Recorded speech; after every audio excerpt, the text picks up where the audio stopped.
থাকবে আজকের ভিডিওর মাধ্যমে। ভিডিওটা প্রত্যেকের জন্য খুব গুরুত্বপূর্ণ, কারণ এখানে তোমরা অনলাইন অফলাইন দুরকম মাধ্যমেই আবেদন করতে পারবে। অফলাইন দুরকম মাধ্যমেই তোমরা আবেদন করতে পারবে এবং আবেদন করার জন্য A to Z তথ্য তোমাদের কাছে এই ভিডিওর মাধ্যমে প্রোভাইড করা হবে। ভিডিওটা প্রত্যেকের জন্য খুবই গুরুত্বপূর্ণ, কারণ প্রত্যেকটা স্টেপ তোমরা যদি ফলো করো তাহলেই তোমরা এখানে আবেদন করতে পারবে এবং আবেদন করার জন্য যে ক্রাইটেরিয়া সেগুলো তোমরা জানতে পারবে।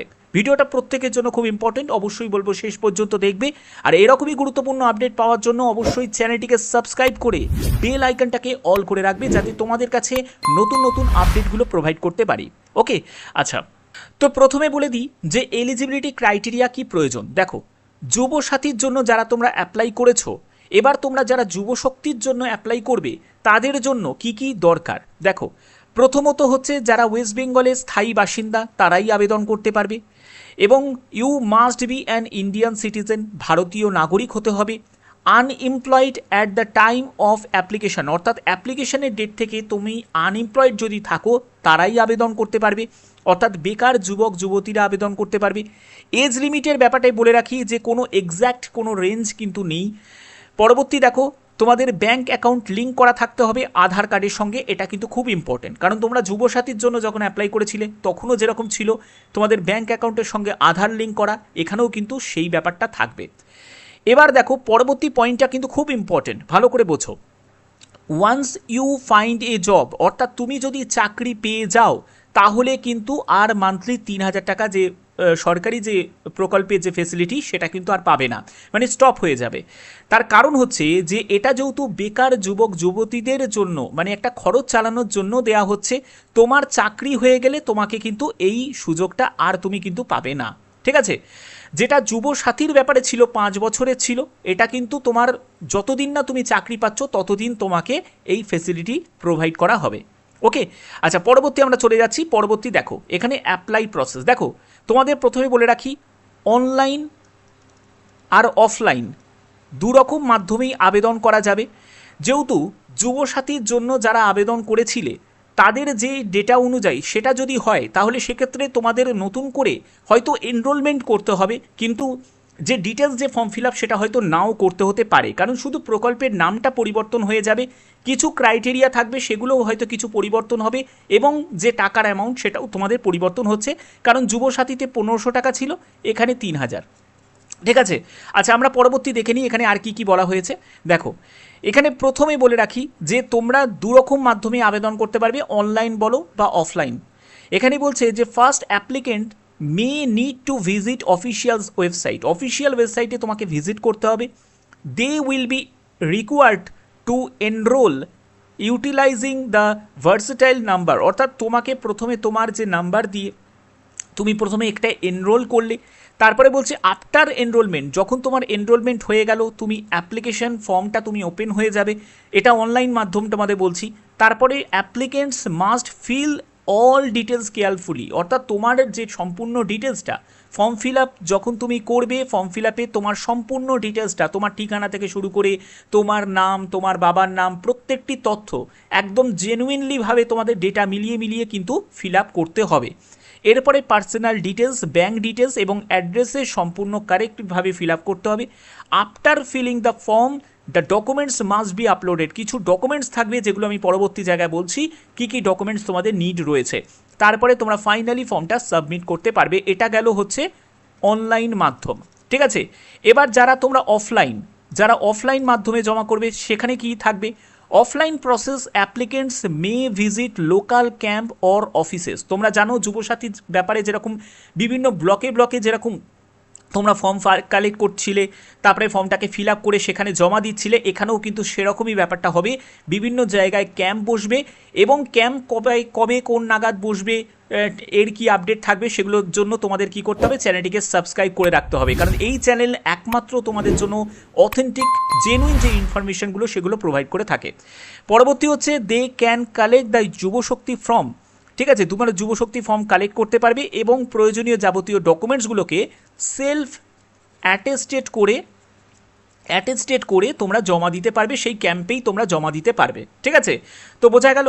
এবার তোমাদের যে ক্যাম্প কোথায় কোথায় বসবে, দেখো তুমি যে জেলা থেকে বিলং করছো ঠিক আছে, সেই জেলার মধ্যেই কিন্তু বিভিন্ন জায়গায় বিভিন্ন ব্লকে কিন্তু তোমাদের এই ক্যাম্প বসবে, সেখান থেকেও তোমরা অফলাইনে মানে ফর্ম কালেক্ট করতে পারো, আবার জমা দিতে পারবে।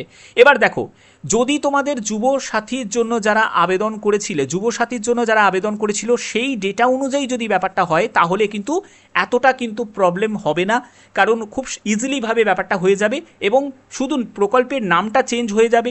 ঠিক আছে, তো সেক্ষেত্রে কাজটা কিন্তু আরও সহজ হয়ে যাবে এবং খুব দ্রুত কিন্তু প্রসেসটা এগোবে। ওকে, আচ্ছা, পরবর্তী সময় যা হবে সেটা নিশ্চয়ই তোমাদের কাছে আপডেটটা থাকবে। এবার দেখো, তোমাদের একটা ব্যাপার আমি ক্লিয়ার করে দিই, যে যুবসাথী আর যুবশক্তির মধ্যে যদি তোমরা কম্পেয়ার করো, সেই ব্যাপারটা একবার বুঝে নাও, যে ফিচার্সগুলো রয়েছে। দেখো, যুবসাথী প্রকল্প, যুবসাথীর ক্ষেত্রে তোমাদের 1500 টাকা মান্থলি অ্যামাউন্ট ছিল এবং যুবশক্তির জন্য 3000 টাকা, মানে ডবল। ঠিক আছে, ডবল।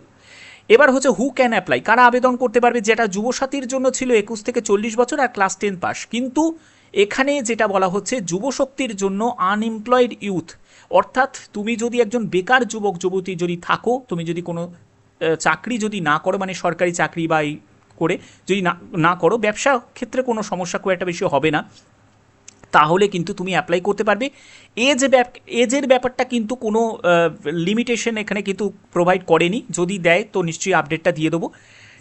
টিল হোয়েন, মানে কতদিন পর্যন্ত পাবে, যুবসাথীর ক্ষেত্রে যেমন ছিল 5 বছর পর্যন্ত ম্যাক্সিমাম পিরিয়ড ছিল, এখানে হচ্ছে যতদিন না তুমি চাকরি পাচ্ছ ততদিন এই ফেসিলিটি থাকবে। ব্যাপারটা বোঝা গেল? এটা কিন্তু অনেক বড় একটি সুযোগ, যতদিন না চাকরি পাচ্ছ। এর পরবর্তী হচ্ছে স্ট্যাটাসের ক্ষেত্রে, এখানে বলছে যে এটা 7ই মার্চে লঞ্চ হয়েছিল, তো এখানে বিজেপি যেহেতু তোমাদের বিজেপি যেহেতু সরকার গঠন করেছে, তো সেক্ষেত্রে এক্সপেক্টেড জুন মাস নাগাদই কিন্তু এর এফেক্টটা শুরু হয়ে যাবার সম্ভাবনা রয়েছে। ঠিক আছে, তো এখানে তোমাদের রেজিস্ট্রেশনের ব্যাপারটা বিভিন্ন জায়গায় বিভিন্ন ক্যাম্পেইন হবে, তার মাধ্যমে তোমাদের ডিস্ট্রিবিউশন করা হবে। এবার দেখো, সবথেকে ইম্পর্টেন্ট পার্ট হচ্ছে ডকুমেন্টস। কী কী ডকুমেন্টস নিড আছে ভালো করে বুঝে নাও। দেখো, এই ডকুমেন্টস ছাড়া কিন্তু অ্যাপ্লাই করাই যাবে না, ভালো করে ব্যাপারটা বুঝে নেবে। হ্যাঁ, এবার দেখো যে তোমাদের এখানে আধার কার্ড লাগবে, সেটা যেন মোবাইল নাম্বারের সাথে লিঙ্ক করা রয়েছে। অনেকে আছে আধার কার্ড আছে কিন্তু মোবাইলে এখনও লিঙ্ক করেনি, তাদের কিন্তু হবে না, কারণ সরকারি প্রকল্পের ফেসিলিটি পেতে গেলে একটা কথা মনে রাখবে, আধার কার্ডের সঙ্গে মোবাইলের লিঙ্ক কিন্তু থাকাটা অত্যাবশ্যক। এরপরে হচ্ছে ভোটার আইডি কার্ড, তারপরে হচ্ছে ব্যাংকের পাসবইয়ের ফার্স্ট পেজ, সেটা কিন্তু লাগবে, কারণ তোমাদের ডিবিটি করানো থাকতে হবে। ঠিক আছে, এরপরে হচ্ছে পাসপোর্ট সাইজের ছবি, তারপরে সিগনেচার, সেটা তোমাদের প্রয়োজন আছে। তারপরে এডুকেশন কোয়ালিফিকেশান, দেখো এডুকেশন কোয়ালিফিকেশানে যেহেতু একটা কোনো ধার্য হয়নি, তবে এখানে 10th পাসই কিন্তু থাকার সম্ভাবনা রয়েছে, মানে ন্যূনতম যোগ্যতা একটা 10th পাস তো দরকার। কোনো সরকারি বা কোনো জায়গায় চাকরি করতে গেলে এখন 10th পাস যোগ্যতাটা দরকার হয়। তো সেক্ষেত্রে এটা যেহেতু বেকার যুবক যুবতীদের দেওয়া হচ্ছে, মিনিমাম তোমাদের 10th পাসটাই কিন্তু থাকার সম্ভাবনা রয়েছে। ঠিক আছে, তো 10th পাসের ক্ষেত্রে তোমাদের 10th পাসের অ্যাডমিট কার্ড, মার্কশিট, সার্টিফিকেট সব রেডি রাখবে। ঠিক আছে, তারপরে হচ্ছে কাস্ট সার্টিফিকেট, মানে এসসি এসটি ওবিসি বা ইডাব্লিউএস থেকে যদি বিলং করে থাকো, ঠিক আছে, তার জন্য প্রয়োজনীয় সার্টিফিকেট লাগবে। ফিজিক্যাল হ্যান্ডিক্যাপ্ট হলে তারও সার্টিফিকেট কিন্তু রেডি রাখবে।